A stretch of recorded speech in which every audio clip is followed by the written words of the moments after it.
Well, I've been waiting for a long time. The decision has finally come to, well, it's got to do with drumming. Everything has to end, right? But I'm not quitting. But I am quitting this finish. And I'm sorry if it hurts anyone. I love the black Onyx on my ROGERS 69 kit. But this is so bad on this 12-inch tom. The floor tom's pretty good. The bass drum is cracking pretty badly. When I got these in 1991, they were all in beautiful shape. There might have been just like a little small crack here and there, but nothing that I realized would become a problem. And generally, these drums have been cared for very well. I've used them on a lot of different kinds of gigs, but it's never been my only gigging kit. So they've been inside a lot. But I'm going to rewrap them because they're my drums and I like them. And I'm going to go with the silver glitter, the kind that ROGERS had on their drums back in the day.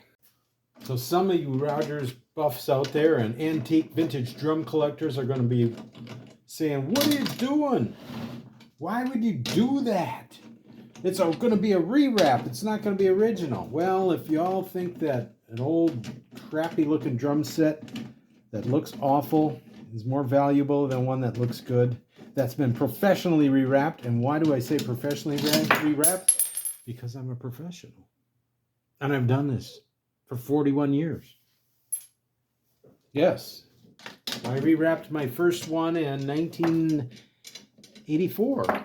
They did a couple of Tama concert toms in silver sparkle to match my Ludwigs when they were silver sparkle. They are now black oyster pearl. Because why? Same reason. They looked bad. They're ROGERS drums. They're great. Now this is the holiday model. This one says Fullerton, California. I think the bass drum says Dayton and the floor tom says Dayton. So it was that transition time, about 69 or so, when they were taking drums and putting leftover stickers from Ohio. So it could be too that somebody bought a different maybe they got a different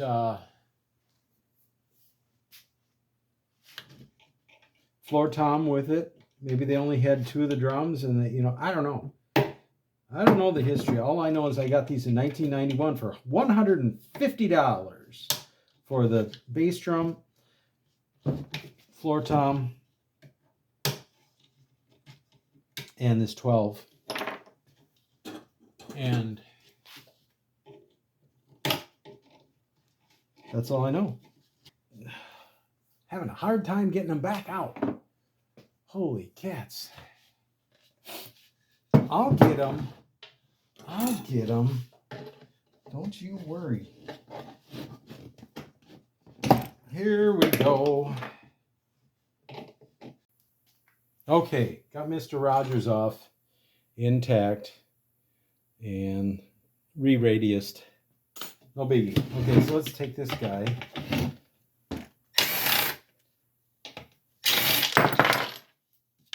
I always thought it was interesting how ROGERS did the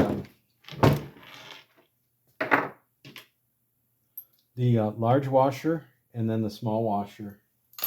Not sure what the reasoning was for that.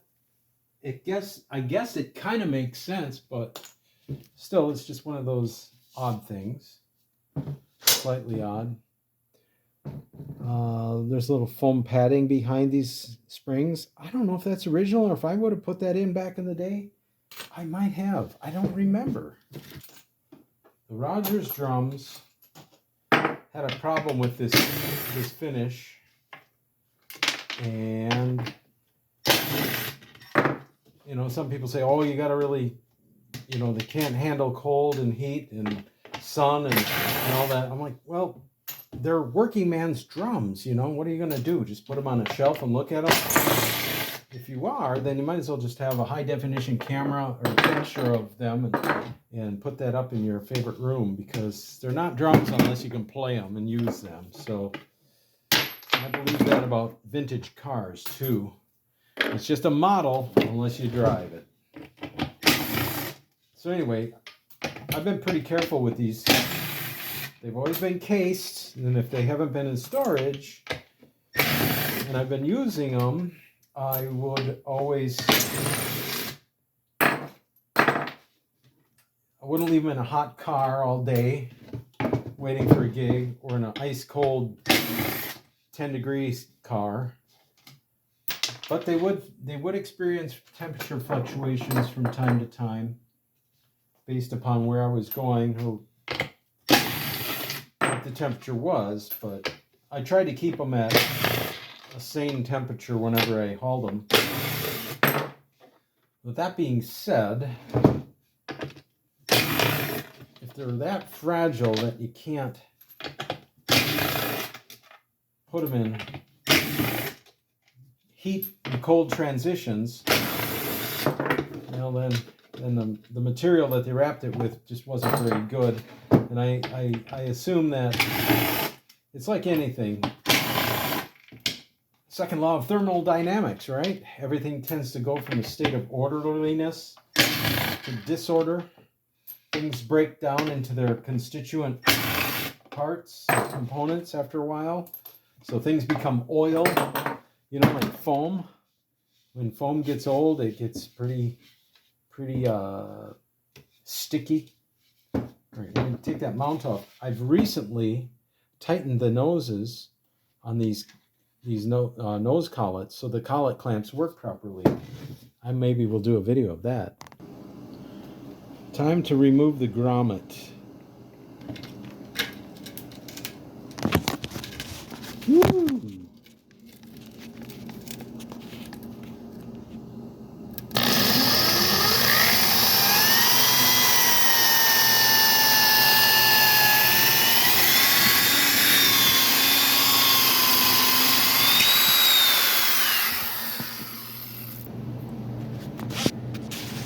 Well, by Joe, I might be able to save this grommet because they were kind of unique to the ROGERS. And I will probably just install it without it being crimped. I don't know. We'll see what the new ones seem like. But yeah, this finish, as cool as it is, and I love the black, the oyster black. There's nothing that looks quite like this. Well, let the worst part of this show begin. This part I hate. I always have hated this.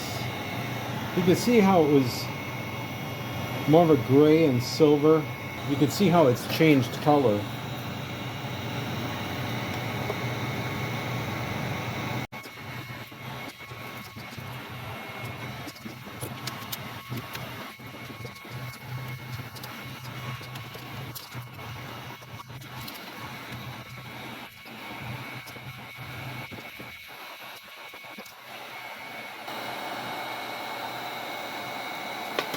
All right, kids, look at that. It came off pretty nicely.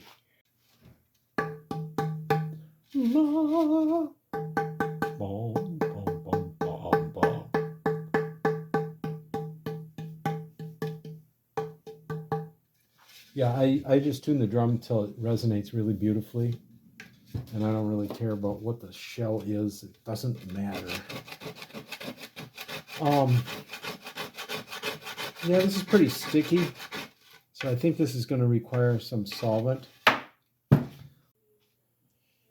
Now, the real shame on this restoration is this floor tom it's flawless. So I'm going to try and save this plastic if possible, but the bass drum looks pretty bad, and that mounted tom was horrible. And so, you know, you think, well, why not just do the mounted tom with black oyster? It's not even close to what the old stuff was. It's very different. It's more of a bluish black. It doesn't have this pretty white pearlescence in it. But They're all going to be silver sparkle, silver glitter, glass glitter. So we're going to make them all the same. That's all I can do. I wish I could change the world, but I can't. So that's how it's going to be. But anyway,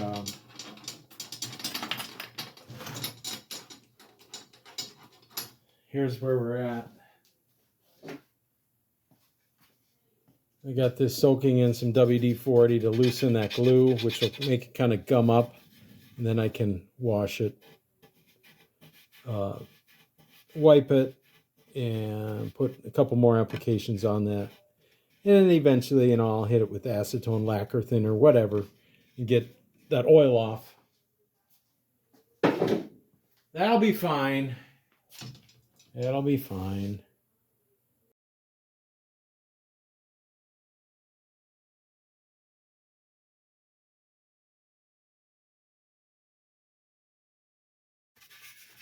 Okay, just a little more documentation on my ROGERS drum kit from the late 60s, early 70s. The mounted tom, serial number 14432 is the holiday model, and that's Fullerton. That finish was the most damaged, the worst. The floor tom was flawless, nearly flawless. That says Dayton, and the serial number is 12543, also a holiday penned in. As many were. I'm still working at getting the glue gummy off. And this adhesive remover smells horrible. It looks like it's adhesive remover for grout and stuff by Tech. Where did I get this? H.B. Fuller Company. Got it from the in-laws that had all kinds of chemicals and junk laying around from Palatine, Illinois. Tech. Anyway, the bass drum is also in pretty rough condition, but not horrible. But you can't refinish one drum and have a match. That's pretty bad. That's bad. That's bad. Otherwise, look at that. Isn't that nice? Isn't that beautiful? The old black Onyx was fantastic. The newer stuff, I've not found one that matches this. Even the stuff from Jam and Sam and the stuff from Precision, it's a different look. So I would not be able to just do that one tom and be okay. Oh, and then this side, really bad.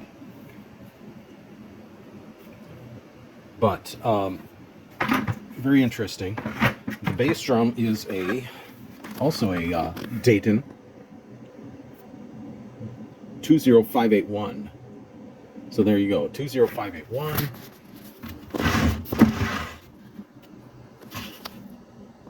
One 12543. And by all accounts, these were late 60s drums. You got that Fullerton drum that says, well, maybe it was 69 or 70, but I just also wanted to show you the original bearing edge of the ROGERS. This one has not been messed with.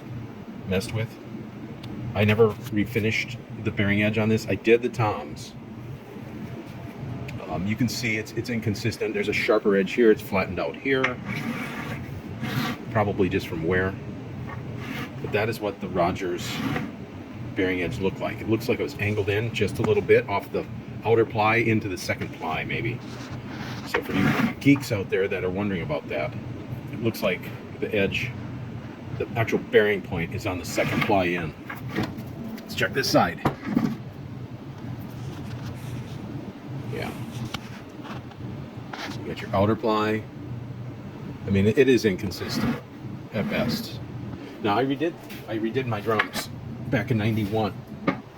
I wanted them, and you can see I used just some gray primer to seal the edge after I did these by hand. I flattened them, and then I put a black marker on the top where it was flat, and then I used the wood rasp, and I just followed the angle of the 45. I didn't use a router. All right, and so I basically did the same. I went into that second ply. I didn't have to do a whole lot on this drum, as I recall.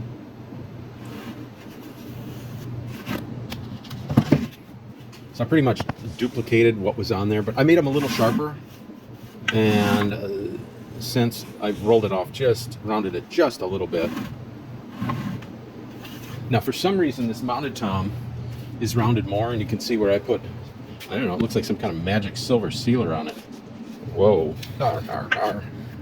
But the magic on this drum, I rounded them a little bit more, it looks like, at some point. As I recall, I felt like they really tuned up tight. Or, I mean, tuned up with a lot more treble. So I kind of flattened these edges out a little bit to fatten up the tone, get a little bit more low end. But again, I'm just coming into that second ply, and then I flattened it out into the third ply, just so it ran a little bit more. And I just like that tone a little bit better. Is it a huge difference? I don't know, but these bearing edges are really good. I mean, I really like this slightly rounded over. And that is a nice sounding tom-tom, I'll tell you what. That floor tom, I was struggling with that the other day, but it might have been the fact I was on a riser and I was getting some interruption with the riser. Sometimes that will resonate with the drum or cancel it out. So this looks like maple to me from everything I can see. Now this patterning is from the finish that was on it, but I grew up in a household with birch cabinet doors, and they were completely flat, and there's definite pattern to birch.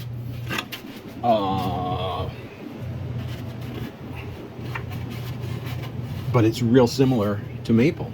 These are two pieces of plywood butted together, and there's a seam, at least on that outer ply. And then this one, they cut that just a little short, didn't they? And they filled that with wood filler.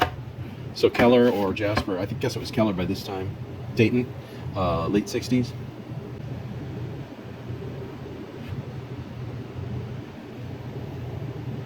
I just don't know. And again, I don't know that it matters that much. These are great sounding drums. And probably the biggest deal is the interface between the head and the in the bearing edge is gonna. I think there's a lot of talk about does it matter, and there's one guy on YouTube that I've commented on his videos. You know, it doesn't matter, nothing matters. You know, it doesn't matter what you make the shell out of. It doesn't matter what the bearing edges are.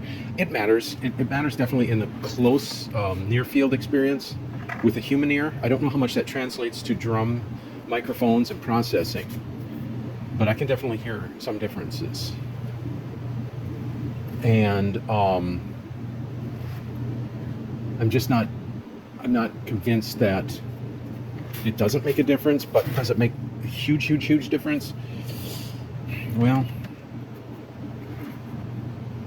there's going to be some difference, a little bit at least. Anyway, the difference is really going to be how the head interacts with the hardwood or a porous softwood, or just a softwood. And yeah, the primary deal is the heads. That's going to be your biggest contributing factor to the drum sound. But the bearing edges do make a little bit of difference. How much, I don't know. Anyway, these are going to be refinished in silver glitter, as I mentioned.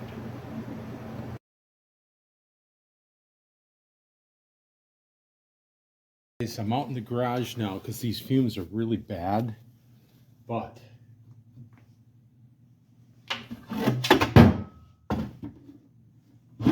I've applied my Tech adhesive remover. All right, I just brushed it on with a paintbrush, just an old paintbrush.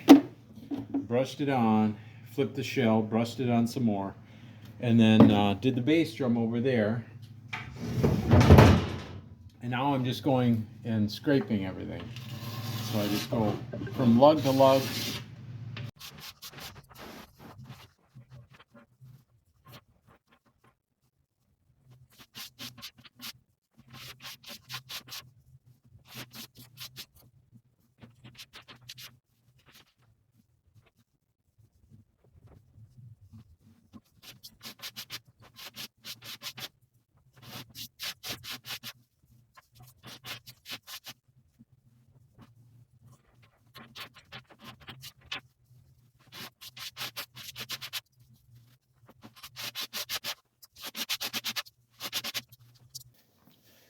Not gonna lie, this is the worst part of the job.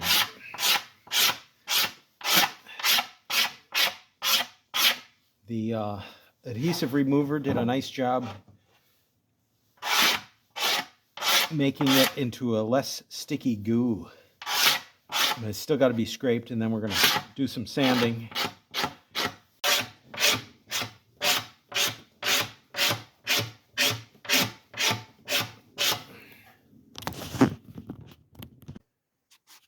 Well, the drums have been stripped, scraped, treated with, glue remover, adhesive remover, sanded.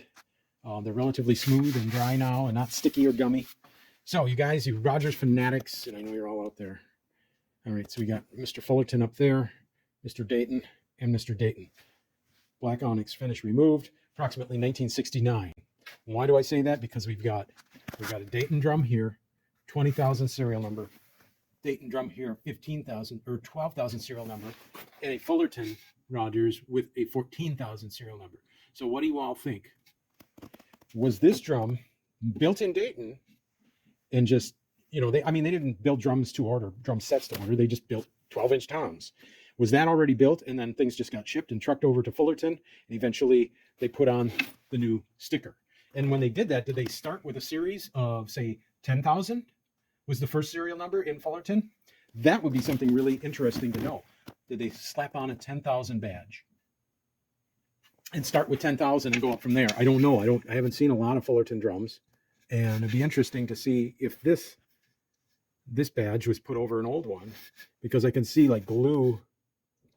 It just looks a little sloppier. Also, the Rogers is just bold type as opposed to the Dayton stamp and badge or sticker, which was a nicer Rogers, more of a graphic.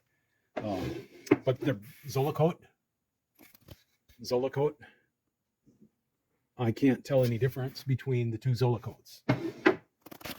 Not that it would take a whole lot to fill a sprayer up with Zola coat from whatever supplier you got it in the new factory. But this is curious to me. So if anybody could comment in the details or in the comment section about the details of Rogers drums. We all know that they were bought by CBS earlier than the Fullerton move. And I hear so many people say, oh, the pre-CBS Fenders are the good ones. Post-CBS, they're crap. Well, just because a holding company bought a name brand doesn't mean all of a sudden production was like, okay, cheap out on everything, everybody. These drums were made with this shell construction for quite a long time, as was the Swivel-matic. They transitioned over in like 75 to the tubular hardware and the memory lock system. And really that was, they think, first published for availability in their 76 catalog.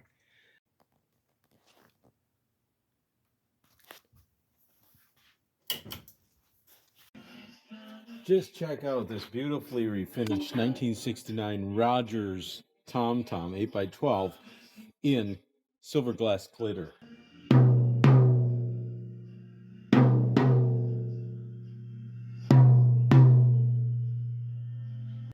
Beautiful round resonant Keller shells. Oh yeah.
There they